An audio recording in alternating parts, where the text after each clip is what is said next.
A patient walks into the OPD with severe headache and double vision. On examination, her right eye looked different, red, protruded with drooping eyelid. Eye movements are painful and restricted. The junior looks puzzled. Then the senior doctor demonstrates three signs together in one eye indicate the real problem is hiding in the venous pool behind the eye. This is cavernous sinus syndrome. Let's decode it. Cavernous sinus syndrome is a clinical condition caused by pathology affecting the sinus, leading to dysfunction of the cranial nerve and vascular structures that pass through it.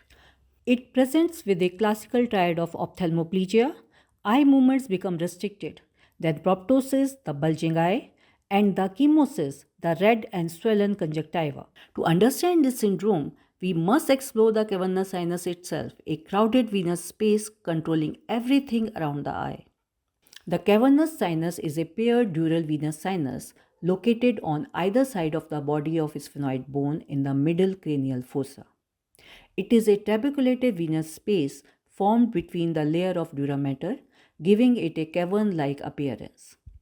It is extending from the medial end of superior orbital fissure anteriorly up to the apex of petrous part of temporal bone posteriorly. The cavernous sinus is a compact venous space packed with vital neurovascular structures. The internal carotid artery with sympathetic plexus pass through it. The abducent nerves lie infralateral to the artery. Four cranial nerves are embedded in the lateral wall of cavernous sinus.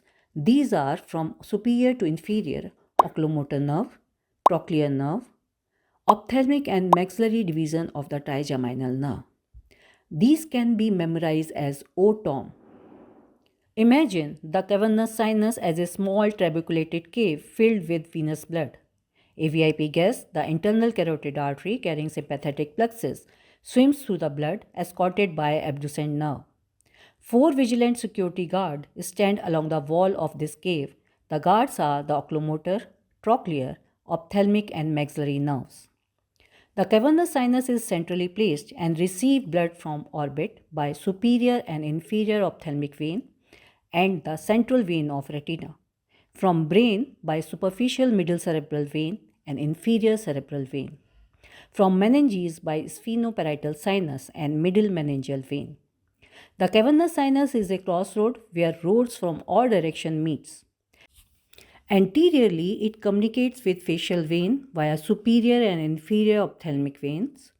Inferiorly, it is connected with pterygoid venous plexus via emissary vein, while posteriorly, via superior petrosal sinus, it drains into the transverse sinus and via inferior petrosal sinus into the internal jugular vein. Medially, the two cavernous sinuses communicate with each other via the intercavernous sinuses, forming a ring around the pituitary fossa, the circular sinus. This explains bilateral involvement in some pathologies.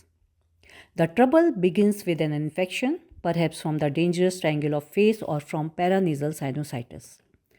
Through the valvulus facial or ophthalmic veins, the infection can travel directly into the cavernous sinus.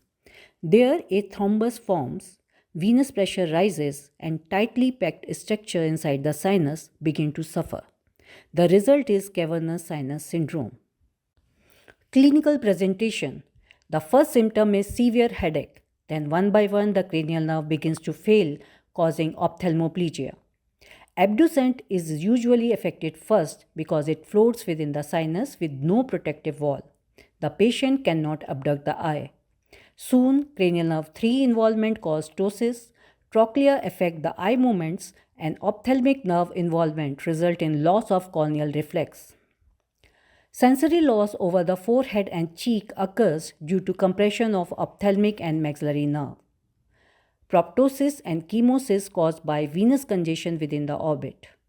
Partial Horner syndromes occur due to damage of sympathetic plexus, produces ptosis and meiosis but without anhydrosis. If internal carotid artery damaged due to trauma, arterial blood rushed into the venous sinus create a carotid cavernous fistula. Now the eye pulsate and become red, congested and proptose. A bruit may herd over the orbit. Common causes are vascular, include carotid cavernous fistula, cavernous sinus thrombosis, and internal carotid artery aneurysm. It may be inflammatory or infectious, neoplastic, and trauma. The cavernous sinus is dangerous because so many vital structures lie in one small space. When pathologies strike, it disturbs the entire neighborhood. Even a tiny lesion can trigger a neurological storm, where the eye, face, and brain all speak together.